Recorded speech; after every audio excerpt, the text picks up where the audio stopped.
नमस्कार, मैं हूँ आमिर शांडिल्य और आप सब देख रहे हैं लेवल अप बीपीएससी का यूट्यूब चैनल। जैसे कि आज मैं हाजिर हूँ आपके सामने कोई लेक्चर लेके नहीं, एक बहुत बहुत बहुत ज़्यादा महत्वपूर्ण सूचना लेकर के, जो आज के डेट में ही हमारे बीपीएससी के अध्यक्ष अतुल सर ने ट्वीट किया है और इसे जानना बहुत ज़रूरी है। अधिकतर बच्चों को ये समझना ज़रूरी है कि इसका क्या इम्पैक्ट पड़ने जा रहा है और अगले 30 दिन में हमारा क्या स्ट्रैटेजी होना चाहिए, हम कैसे अधिक से अधिक जो है फोकस कर पाएँ अपने रिवीजन पे, ताकि मैक्सिमम मार्क्स हम गेन कर पाएँ एग्जाम में।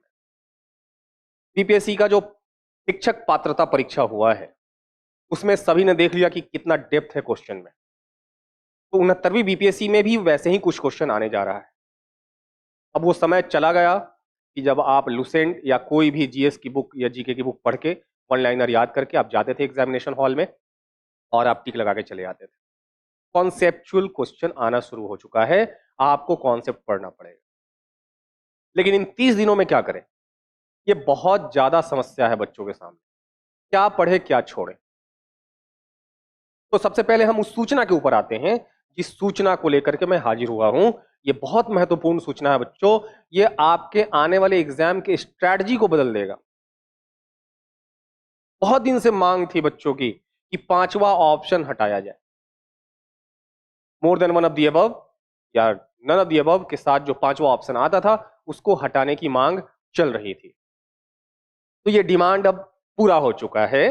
69वीं बीपीएससी का एग्जामिनेशन जो होने वाला है उसमें सिर्फ 4 ऑप्शन पूछे जाने हैं। आप देखिए जरा कि कैसे। अतुल सर ने ट्वीट किया है, अतुल प्रसाद सर ने ट्वीट किया है कि in integrated 69 CC there will be 4 answer options with 1/3 negative marking। तो अब देखो जी, इसमें कुछ खुशखबरी भी है और कुछ दुख की बातें भी हैं, लेकिन उससे घबराना नहीं है, ये आपके भलाई के लिए ही है ना। तो सबसे पहला तो कि 69वीं जो एग्जामिनेशन होने वाली है, 69वीं इंटीग्रेटेड सिविल सर्विसेज एग्जामिनेशन जो होने वाली है, उसमें अब 5 ऑप्शन नहीं आएंगे, अब उसमें सिर्फ देयर विल बी ओनली 4, सिर्फ 4 होंगे आंसर के ऑप्शन। तो आपका एक डिमांड तो पूरा हो गया। अब निगेटिव मार्किंग में क्या किया गया है फेरबदल। अभी तक निगेटिव मार्किंग में क्या था, निगेटिव मार्किंग में था कि 4 अगर गलती करते हैं तो 1 मार्क्स कटता था, अर्थात 1/4 निगेटिव मार्किंग था। एक गलती पर 0.25 मार्क्स कट जा रहे थे। ठीक है, अब क्या कर दिया गया है, 1/3, मतलब अब निगेटिव मार्किंग बढ़ा दी गई। अब एक गलती पर आपका 0.33 मार्क्स कट जाएगा। जहां आपने एक गलती किया तो आपका एक नंबर तो जाएगा ही जाएगा, 0.33 एडिशनल आपका माइनस हो जाएगा। बातें क्लियर है। तो एक तरफ आपके साथ बहुत अच्छी बात की गई है कि क्या, कि पांचवा ऑप्शन हटा दिया गया, और दूसरा क्या किया गया कि निगेटिव मार्किंग बढ़ा दिया गया, 1/4 से अब 1/3 कर दिया गया। तो ये हमारे सामने सबसे बड़ा न्यूज था आज का, ये जानना जरूरी था इसका इंपैक्ट क्या होगा। अब जो सीरियस कैंडिडेट हैं उनके रिजल्ट्स आएंगे, जो नॉन सीरियस कैंडिडेट्स हैं, जो कैसे भी तुक्का मार करके, कैसे भी रट के, कैसे भी वन लाइनर याद करके जीके जीएस रटन विद्या वाला सीन था अभी तक, उसमें प्रीलिम्स तो क्लियर कर लेते थे लेकिन मेंस एग्जामिनेशन में वो नहीं बैठते थे।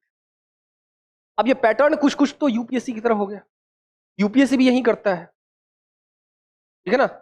यूपीएससी भी कुछ कुछ ऐसे ही पैटर्न पे क्वेश्चन पूछता था पहले से, अब उसी पैटर्न पे क्या कर रहा है बीपीएससी, अब चला जा रहा है, डायनेमिक क्वेश्चंस पूछे जा रहे हैं, है ना। पहले अब वो एक सेट पैटर्न जो होता है ना उसको तोड़ने की कोशिश हो रही है। हालांकि सब्जेक्ट वाइज अगर हम देखें पैटर्न को, तो पैटर्न अभी भी वही है कि नंबर ऑफ क्वेश्चंस किस सब्जेक्ट से कितने पूछे जाने हैं, ठीक है ना। लेकिन जो क्वेश्चन पूछने का तरीका तो था उसमें बदलाव कर दिया गया।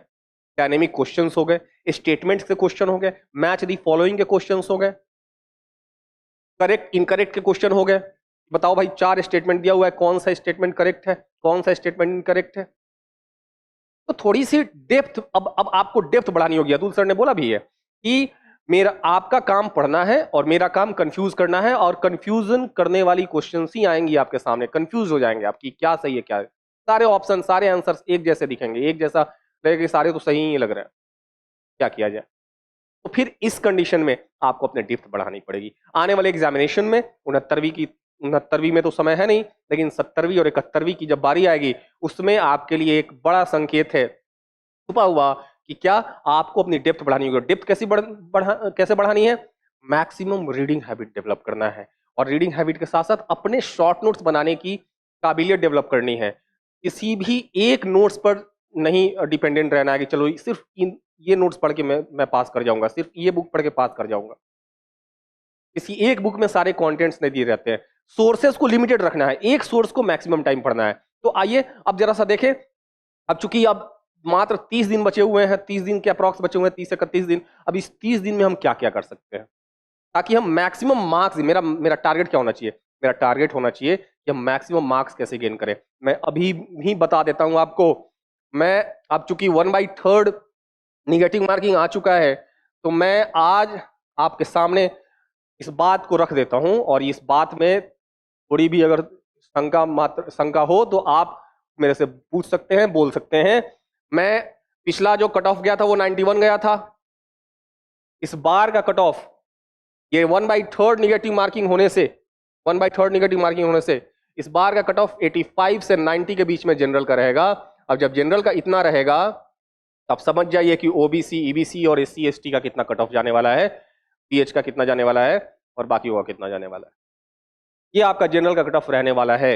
लेकिन मेरा मिनिमम टारगेट 100 तो रहना ही चाहिए कि 100 क्वेश्चंस मेरे सही हो, 100 क्वेश्चंस, 100 मार्क्स मेरा कम से कम आ जाए, ताकि हम एकदम सेफ जोन में रहें। ठीक है ना? तो क्या करना है हमें, करना क्या है अगले 30 दिन में, क्या करना है? क्योंकि अब जैसे जैसे एग्जामिनेशन नजदीक आएगा, वैसे वैसे एग्जामिनेशन फोबिया बढ़ता है। सर पकड़ के आप बैठेंगे, देखो ये बच्चा कैसे सर पकड़ बैठा है, इतना कुछ कंटेंट है मार्केट में, इतनी कुछ है पढ़ने के लिए, क्या छोड़ूं क्या पकड़ूं, इनका रिवीजन करूं? भाई फलाने टीचर का है, फलाने टीचर का है, फलाने टीचर का है, मार्केट में ये नया कंटेंट आया, वो नया कंटेंट आया। बच्चे बाहर निकलते हैं, बुक की शॉप पे जाते हैं, तो देखते हैं कि भाई अरे अरे ये नया कंटेंट है, इसको भी ले लो, ये वाली बुक आई है, इसको भी ले लो, इसको भी रिवीजन कर लेंगे, और अंत में कुछ नहीं होता, माथा पकड़ के बैठना पड़ता है। क्या करें? क्या होता है इससे? इससे सबसे पहले एग्जामिनेशन फोबिया, एग्जामिनेशन का डर बैठेगा मन में, देने जाऊं नहीं देने जाऊं, तबीयत खराब होगा, चिड़चिड़ापन आएगा, स्ट्रेस बढ़ेगा, आपका फ्रस्ट्रेशन होगा, लोगों पर गुस्सा निकालिएगा, इरिटेशन होगा, छोटी छोटी बात पे तुनक मिजाजी होगी, और गुस्सा आएगा। तो इन सब चीजों को लेकर के जब ये सिम्टम्स दिखना शुरू हो जाए, तो समझिए कि आप एग्जामिनेशन को लेकर के बहुत ज्यादा दबाव में हैं। जब छोटी छोटी बात पे अपनी फ्रस्ट्रेशन निकाल रहे हैं अपने माँ बाप के ऊपर, अपने भाइयों बहनों के ऊपर, आप छोटी छोटी बातों पे गुस्सा हो जा रहे हैं, जैसे जैसे एग्जाम नजदीक आ रहा है, वैसे वैसे जो है उस टेंस माहौल में समझ में नहीं आ रहा, पढ़ने की कोशिश कर रहे हैं, पढ़ नहीं पा रहे हैं, बुक सामने लेके खोल के बैठ रहे हैं, तो कभी सोच रहे हैं कि ये पढ़ रहे हैं, तब तक अरे उसको भी थोड़ा सा देख लूं मैं, वो पढ़ रहे हैं तो फिर थोड़ा सा उसको भी देख लूं मैं। हड़बड़ाहट है मन में, क्या करूं, हड़बड़ाहट है, कैसे जो है सारा का सारा कंप्लीट कर लूं मैं। ये एग्जामिनेशन फोबिया का लक्षण है, तबीयत खराब हो जाएगा इसमें, है ना? तो करना क्या है, देखो जी, ऐसे टेंशन में ना रहो बच्चे। मैं अपने छात्रों को इस तरह से तो नहीं देख सकता। तो करना क्या है आपको, कैसे जो है आपके जो है चेहरे पे मुस्कान आएगी, है कि नहीं? मैं तो आपके चेहरे पे मुस्कान देखना चाहता हूँ, है ना? देखिए अब क्या होता है, जब एग्जामिनेशन में जब आप बहुत ज्यादा टेंस्ड होके जाते हैं, बहुत स्ट्रेस माहौल में जब प्रिपरेशन करते हैं, और जब एग्जामिनेशन हॉल में बैठते हैं, तो ये वाला आपका हाल होगा। क्वेश्चन पढ़ेंगे, दिमाग उस पर कॉन्सेंट्रेट नहीं कर पाएंगे आप, वही क्वेश्चन मार्क क्या होगा क्या नहीं, दिमाग जो है इधर उधर भागेगा। ये तो आता था, बन नहीं पा रहा है, इसको तो मैंने पढ़ा था, क्यों नहीं हो पा रहा है? क्यों? क्योंकि आपने जो सारी प्रिपरेशन करी है वो बहुत स्ट्रेसफुल माहौल में पढ़ी करी है, एकदम बिंदास माहौल में पढ़िए, बिना किसी टेंशन के पढ़िए। कहते हैं ना, गीता में लिखा हुआ है, कर्म कर, फल की चिंता ना कर। क्या होगा क्या नहीं वो बात की बात है, हमें क्या करना है, हमें सिर्फ अपने सोर्सेज को पढ़ते रहना है। कैसे क्या पढ़ना वो भी हम देखेंगे। तो अब ये वाला तो कंडीशन नहीं आने देना है, एग्जामिनेशन हॉल में बैठ के इस तरह से लोगों का चेहरा देखते रहते हैं, कौन बना रहा है तेरी, वो तो बहुत रंग रहा है तेजी में, हम तो कुछ नहीं कर पा रहे हैं, अरे तेरी वो देखो तो धड़ाधड़ जो है मारे जा रहा है, कलर किए जा रहा है, अब मैं क्या करूं? तो करना क्या है? करना कुछ यूं है, आपको देखो करना क्या है। दिमाग में ज्यादा टेंशन लेकर नहीं रहना है। क्या करना है, देखो जी, ये सफेदी का चमकान चाहिए, एक सफेदी का मुस्कान चाहिए हमें। ये वाला हंसता हुआ चेहरा एग्जामिनेशन हॉल में बैठ के आप जो क्वेश्चन लगा रहे हैं, एकदम स्ट्रेस फ्री होके, बिना किसी टेंशन के, एकदम मस्त आप बना रहे हैं। आ रहा है तो, नहीं आ रहा है तो कोई दिक्कत नहीं। आपने एक स्ट्रेटजी फॉलो किया, उस स्ट्रेटजी के तहत आप एग्जामिनेशन हॉल में बैठेंगे, और ये आपकी सफेदी की चमकान, सफेदी की मुस्कान आपके चेहरे पे रहनी चाहिए, है ना। ये वाली मुस्कान आपको आपके सामने रहनी चाहिए, है ना। करना क्या है आपको, तो ताकि जब रिजल्ट आएगा तो तब ना है ऐसे मुस्कुराता हुआ, देखो तो रिजल्ट आने की खुशी कितनी है बच्चों में, एकदम हिप्पी फुर्रे वाला माहौल है। तो ये वाला माहौल आपको क्रिएट करना है आपके लिए। आपको अपने आसपास जॉली मूड वाली सिचुएशन क्रिएट करनी है, हमेशा बिंदास वाला रहने रहने वाला जो है सिचुएशन क्रिएट करना है। टेंशन में कभी पढ़ाई नहीं हो पाया बालक। टेंशन में, वो कहते हैं ना, चिंता से चतुराई घटता है। कहावत है कि चिंता करिएगा तो क्या होगा, चतुराई घट जाएगा। जो आपके अंदर चतुराई है, चिंता में आपने उसको खत्म। तो चतुराई यदि मेंटेन करके रखना है, चतुराई बरकरार रखनी है अपनी, चिंता नहीं करना, टेंशन नहीं लेना, एग्जामिनेशन का फोबिया अपने ऊपर नहीं हावी होने देना है ना। और क्या क्या करना है वो मैं बता रहा हूं, क्या करना है। करना क्या क्या है, करना क्या क्या है, what should we do in last 30 days. तो कुछ भी नया नहीं पढ़ना है। डोंट रीड न्यू नोट्स, और कुछ भी मार्केट में आप निकल रहे हैं, कुछ भी नया आया हुआ हो, एकदम परचेज मत करिए, कुछ मत खरीदिए, कुछ भी नया पढ़ने की आवश्यकता नहीं है। जो आपने पिछले 1 साल में पढ़ा है, बस उसको रिवीजन करना है। Multiple revision of same sources. एक सोर्सेज को 10 बार, 12 बार, 15 बार रिवाइज कीजिए, उसी को रिवाइज करते रहिए, क्योंकि कॉन्सेप्ट की बात है। अब फैक्ट्स, फैक्चुअल ऐसा नहीं है कि फैक्ट्स के क्वेश्चन नहीं पूछे जाएंगे, लेकिन फैक्ट के क्वेश्चन जो पूछे जाते हैं में भी कहीं ना कहीं कॉन्सेप्ट छुपा हुआ है। तो जो आपके रिसोर्स हैं, उसको बस मल्टीपल टाइम पढ़ते रहिए, पढ़ते रहिए। यदि आपने हिस्ट्री के लिए राजीव अहिर पढ़ा है, स्पेक्ट्रम पढ़ा है, तो स्पेक्ट्रम को ही कम से कम 10 बार पढ़िए। यदि आपने एसके पांडे पढ़ा है तो एसके पांडे को ही 10 बार पढ़िए। यदि आपने जो है जो ओझा जी का बुक पढ़ा है, एसके ओझा पढ़ा है, तो एसके ओझा को ही 10 बार पढ़िए। क्या समझ में आ रही है, ये हिंदी माध्यम के छात्रों के लिए। यदि आपने बिपिन चंद्रा पढ़ा है तो बिपिन चंद्रा को एकदम रिवीजन पे रिवीजन करिए। दूसरा नया नोट्स लेके नहीं आना, दूसरे लोगों के टॉपर्स का नोट्स, अरे ये टॉपर का नोट देख लो, वो टॉपर का नोट्स देख लो, इस टीचर का नोट्स देख लो, नहीं। एग्जामिनेशन के 30 दिन पहले, 35 दिन पहले, 40 दिन पहले ये सब चीजें छोड़ देनी होगी, ठीक है। हेल्दी फूड खाइए, बीमार नहीं होना है। एग्जामिनेशन के पहले आपको बीमार नहीं होना है, तंदुरुस्त रह के ही एग्जामिनेशन आप अच्छे से दे पाइएगा। तो आपको स्ट्रेस नहीं लेते हुए एक सोर्स को क्या करना है, अधिक बार रिवीजन करना है। और मिनिमम, ये आपके सफलता की कुंजी है प्रीलिम्स की। मैं प्रीलिम्स की बात कर रहा हूं सिर्फ, जब मेंस की बात आएगी तो मेंस की बात करूंगा। प्रीलिम्स में क्या करना है, attempt minimum 3 mock paper in a day. एक दिन में कम से कम 3 मॉक पेपर आप लगाइए। 150 का क्वेश्चन होता है, और 150 के क्वेश्चन में आप जब आप देखेंगे तो 150 के क्वेश्चन में आपके सामने जो है 30 जो है साइंस के क्वेश्चन रहते हैं, 30 के अप्रॉक्स हिस्ट्री के क्वेश्चन रहते हैं, 30 के अप्रॉक्स जो है करंट अफेयर्स रहते हैं, 20 से 25 जो है बिहार स्पेशल रहता है, और 10 जो है पॉलिटी रहता है, 10 ज्योग्राफी रहता है, 10 मैथमेटिक्स रहता है, और 10 इकोनॉमिक्स रहता है। अब जोड़ लीजिए, अप्रॉक्स 150 आ जाएगा। तो आप जब देखेंगे कि साइंस, हिस्ट्री, बिहार स्पेशल और करंट, करंट और बिहार स्पेशल, ये 4 सेक्शन सबसे बड़ा है। इसको जो है हमें जो है खास फोकस रखना है। तो हमें क्या करना है, अपने लिमिटेड रिसोर्सेज पे ही कायम रहना है। लिमिटेड रिसोर्सेज को पढ़ते हुए साइंस, और साइंस के लिए देखिए, अब मैं रिसोर्सेज बता देता हूं। साइंस के लिए सिर्फ एनसीईआरटी पढ़ लो भाई, एनसीईआरटी 9, 10th कंप्लीट। इससे बाहर यदि प्रश्न आ जाए तो मेरे से पूछना, ठीक है। उसके बाद हिस्ट्री के लिए क्या पढ़ना है, तो प्रीवियस ईयर क्वेश्चंस कंप्लीट करना है आपको। इसमें घटना चक्र के क्वेश्चंस हैं, और घटना चक्र के जब क्वेश्चंस आप पढ़ रहे हैं, जब आप एमसीक्यू पढ़ रहे हैं उसके, तो नीचे में ब्रैकेट में सारे जो डिस्क्रिप्शंस दिए हुए हैं, सब डिस्क्रिप्शंस को रिवाइज करना है, सारे डिस्क्रिप्शंस को पढ़ने जाना है। बॉक्स में देता है ना, हर क्वेश्चन के बाद एक बॉक्स है, बॉक्स में सारे डिस्क्रिप्शन दिए हुए हैं, तो पढ़ते जाना है। यदि आप रिसोर्सेस की बात करें, आपके अपने रिसोर्स है, बहुत वेल एंड गुड, आपने अपना नोट्स बनाया है, वेल एंड गुड, उसी को रिवीजन करते रहिए। यदि आपके पास अभी भी रिसोर्सेज नहीं है, आप अभी भी कंफ्यूजन में है, तो इन रिसोर्सेज को फॉलो कीजिए। ठीक है, बिहार करंट के लिए क्या करना है, करंट के लिए कोई भी कंपाइलेशन उठा लो 1 ईयर का, लेकिन प्रतियोगिता दर्पण पीडी जो है, प्रतियोगिता दर्पण पिछले 6 महीने का आपका मस्ट है पढ़ना। अगर 67वीं से लेकर के अभी तक के एग्जामिनेशन का ट्रेंड देख लीजिए, तो लास्ट 3-4 महीने का जो करंट अफेयर एकदम अप टू डेटेड वो क्वेश्चन पूछा जा रहा है। 67वीं, 68वीं और अभी जो टीचर का एग्जाम हुआ है उसमें एकदम अप टू डेटेड करंट पूछा जा रहा है, पुराना करंट अफेयर नहीं पूछा जा रहा है। तो पिछले 6 महीने का मैक्सिमम आप यदि आप पढ़ लेते हैं, वेल एंड गुड, इससे बाहर आपका क्वेश्चन नहीं आएगा। और बिहार स्पेशल के लिए मैं बोल रहा हूं इस बार एमसीक्यूज, तो सिर्फ इम्तियाज अहमद की जो एमसी वस्तुनिष्ठ आती है, इम्तियाज अहमद की, वो पढ़ लो अगले 30 दिन में, ये रिवाइज करके चले जाओ, सारे एमसीक्यूज रट के चले जाओ, इससे बाहर एक प्रश्न नहीं हो। ठीक है, तो आपको मल्टीपल, अगर रिसोर्सेज हैं आपके अपने तो उसी को मल्टीपल टाइम रिवीजन कीजिए, नहीं है तो मेरे बताए हुए रिसोर्सेज को फॉलो कीजिए। और कम से कम रोज 3 मॉक पेपर लगाना है, अर्थात 150 क्वेश्चन लगाना है। 150 क्वेश्चन लगाइए, उसमें आपको सब सब्जेक्ट के क्वेश्चंस मिलेंगे, और जो क्वेश्चंस आपसे बना वो सही है, जो क्वेश्चंस नहीं बन रहा है उसको रिवीजन कीजिए, बट उसको पता कीजिए कि उसका आंसर क्या था, उसके पीछे के क्या कारण थे, रीजंस क्या थे, उसके डिस्क्रिप्शन उसको फॉलो कीजिए।